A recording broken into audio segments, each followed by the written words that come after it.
हर खबर पर रहना चाहते हैं आगे तो डाउनलोड कीजिए एबीपी लाइव ऐप।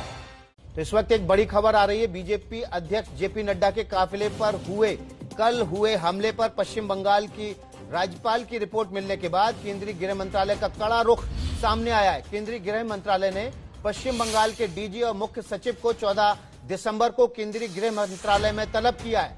माना जा रहा है कि गृह मंत्रालय कड़ी कार्रवाई भी कर सकता है। इस वक्त की बड़ी खबर है, राज्यपाल की रिपोर्ट के बाद गृह मंत्रालय ने कड़ा रुख अपनाते हुए पश्चिम बंगाल के डीजीपी और मुख्य सचिव को गृह मंत्रालय में तलब किया है। हमारे संवाददाता ओम प्रकाश तिवारी इस जानकारी के साथ हमारे साथ जुड़ गए हैं। ओम प्रकाश, कड़ी कार्रवाई हो सकती है, सिविल सर्विस एक्ट के तहत क्या कार्रवाई हो सकती है? देखिए, मैं विकास आपको बता दूं, ये बहुत बड़ी कार्रवाई अपनी तरफ से केंद्रीय गृह मंत्रालय ने की है। जो रिपोर्ट पश्चिम बंगाल से आई थी, उस रिपोर्ट का आकलन करने के बाद केंद्रीय गृह मंत्रालय ने पश्चिम बंगाल के डीजीपी और मुख्य सचिव को सम्मन जारी कर दिया गया है और इस सम्मन में उन्हें स्पष्ट तौर पर कहा गया है कि 14 दिसंबर को सुबह 11 बजे ये दोनों अपने आप मतलब खुद स्वयं केंद्रीय गृह मंत्रालय के सामने पेश हों, यानी कि गृह सचिव के सामने पेश हों। ये अपने आप में बहुत बड़ा कदम है, क्योंकि केंद्रीय गृह मंत्रालय को इसका साफ तौर पर मतलब है कि जो रिपोर्ट मिली है वो अपने आप में काफी ऐसे उसमें बिंदु उठाए गए हैं जो जो पश्चिम बंगाल सरकार पर कई तरह के सवाल उठाते हैं। केंद्रीय गृह मंत्रालय के एक आला अधिकारी ने मेरे से कहा कि किसी भी राज्य में किसी भी दल की राजनीति के चलते किसी की सिक्योरिटी व्यवस्था को नजरअंदाज नहीं किया जा सकता, जबकि पश्चिम बंगाल में सीधे तौर पर सिक्योरिटी को नजरअंदाज किया गया और जिसके चलते लोगों की जान को खतरा पैदा हुआ और इसके लिए स्थानीय प्रशासन पूरी तरह से जिम्मेदार है। स्थानीय प्रशासन की पूरी तरह से जिम्मेदारी स्टेट के डीजीपी और मुख्य सचिव की होती है।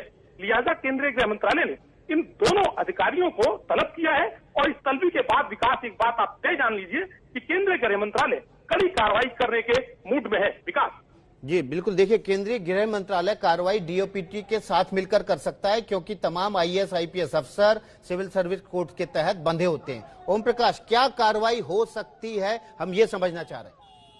देखिए विकास, मैं आपको बता दूं कि जो रिपोर्ट आई है उसका आकलन किया गया है, दोनों को तलब किया गया है। इन दोनों की इन दोनों की एसीआर थे, उसमें केंद्रीय गृह मंत्रालय डीओपीटी के साथ मिलकर, जैसा कि आपने बताया, प्रतिकूल प्रवृत्ति उसके अंदर दर्ज करा सकता है।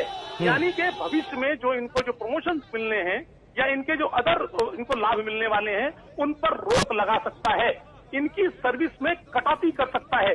ऐसे कई कड़े कदम हैं जो केंद्रीय गृह मंत्रालय उठा सकता है, लेकिन उसके पहले नियम के मुताबिक केंद्रीय गृह मंत्रालय ने इन दोनों अधिकारियों को, जो कि राज्य सरकार के लिए कानून व्यवस्था के लिए जिम्मेदार माने जाते हैं पूरी तरह से, इन दोनों अधिकारियों को सम्मन जारी किया है, दोनों को तलब किया है और ये दोनों जब केंद्रीय गृह मंत्रालय के सामने पेश होंगे तो जो रिपोर्ट बड़ी जानकारी दे रहे हैं ओम प्रकाश तिवारी कि इन अधिकारियों के ऊपर डिपार्टमेंट ऑफ पर्सनल के साथ मिलकर कार्रवाई हो सकती है। मैं ओम प्रकाश तिवारी से फिर जानना चाहूंगा कि एसीआर में किस तरह की प्रतिकूल टिप्पणी की जा सकती है, इनकी सर्विस में क्या कटौती की जा सकती है। इस वक्त की बड़ी खबर है जो ओम प्रकाश तिवारी दे रहे हैं। ओम प्रकाश, मैं चाहूंगा आप एक बार फिर से बताएं किस तरह की कार्रवाई की जा सकती है इन अधिकारियों के खिलाफ।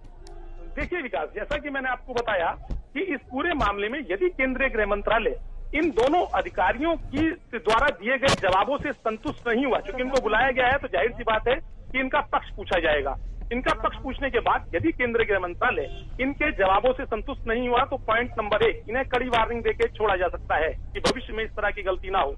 पॉइंट नंबर 2, यदि केंद्रीय गृह मंत्रालय इनके जवाबों से संतुष्ट नहीं होता है तो इनकी सर्विस, मान लीजिए कि किसी की सर्विस 6 महीने बची है तो उसमें से 3 महीने काट सकता है, जो एक अधिकारी के लिए बहुत बड़ी कार्रवाई होती है। विकास, मैं आपको बता दूं, इसके अलावा इनको जो अगले मिलने वाले लाभ है, जो इनका प्रमोशन है, मतलब पैसे में जो इनका इंक्रीमेंट है, उस पर रोक लगा सकते हैं। इसी तरह की कई कार्रवाइयां हैं जो एक अधिकारी के लिए बेहद निंदनीय होती है। उसकी सर्विस रिकॉर्ड में वो कार्रवाई इनके खिलाफ की जा सकती है। साथ ही इनकी जो चरित्र पंजिका है, जो इनकी एसीआर है, उसके अंदर लाल कलम चलाई जा सकती है, यानी कि भविष्य में इन्हें किसी तरह का कोई लाभ न मिले, ये कार्रवाई भी की जा सकती है। बिल्कुल, लेकिन ओम प्रकाश ये कार्रवाई तिवारी तभी बड़ी होगी- जानकारी दे रहे हैं। राज्यपाल की रिपोर्ट के बाद पश्चिम बंगाल के डीजीपी और मुख्य सचिव को तलब किया गया है। मुख्य सचिव को और डीजीपी को डीओपीटी यानी कि department of personal and training के तहत सर्विस कोड के तहत एक्शन लिया जा सकता है। इनकी एसीआर में प्रतिकूल टिप्पणी की जा सकती है। इनकी बची हुई सर्विस को कटौती भी की जा सकती है। इसके अलावा इनकी जो एसीआर है उसमें भी कोई प्रतिकूल टिप्पणी की जा सकती है। बड़ी कार्रवाई अगर होगी इस तरह के, अगर इनके जवाब से केंद्रीय गृह मंत्रालय और डिपार्टमेंट ऑफ पर्सनल ट्रेनिंग नहीं संतुष्ट होता है। हमारे संवाददाता नीरज पांडे सीधे कोलकाता से हमारे साथ जुड़ गए। नीरज, अगर इन दो बड़े अधिकारियों के खिलाफ बड़ी कार्रवाई होती है तो लगातार जो बात राज्यपाल धनखड़ की तरफ से कही जा रही है कि ब्यूरोक्रेसी और सरकार का घालमेल हो गया है, जो स्ट्रक्चर है कॉन्स्टिट्यूशन का वो कोलैप्स हो गया है, तो ऐसी ब्यूरोक्रेसी के लिए एक बहुत बड़ा संदेश होगा।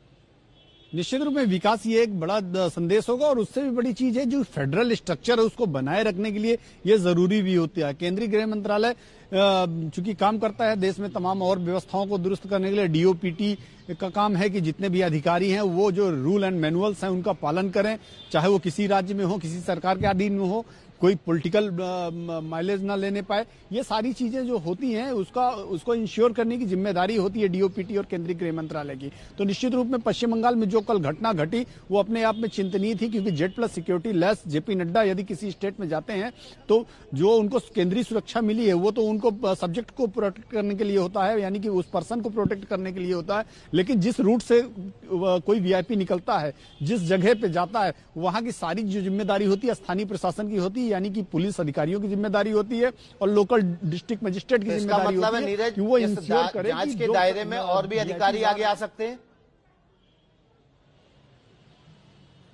बिल्कुल आ सकते हैं, क्योंकि वहां वो एसपी, वहां के एसपी पे ये जवाबदेही बनती है, वहां के डीएम पे जवाबदेही बनती है, डीजीपी और चीफ सेक्रेटरी तो पूरे राज्य के मुखिया हैं, लेकिन वहां के लोकल पुलिस ऑफिसर्स पे भी जिम्मेदारी बनती है। वहां के लोकल नीरज पांडे, आप हमारे साथ बने रहिए। ओम प्रकाश तिवारी ने बड़ी जानकारी दी है। Department of personal and training के साथ मिलकर गृह मंत्रालय कड़ी कार्रवाई कर सकता है। पश्चिम बंगाल के डीजीपी और गृह सचिव को राज्यपाल की रिपोर्ट के बाद तलब किया गया है।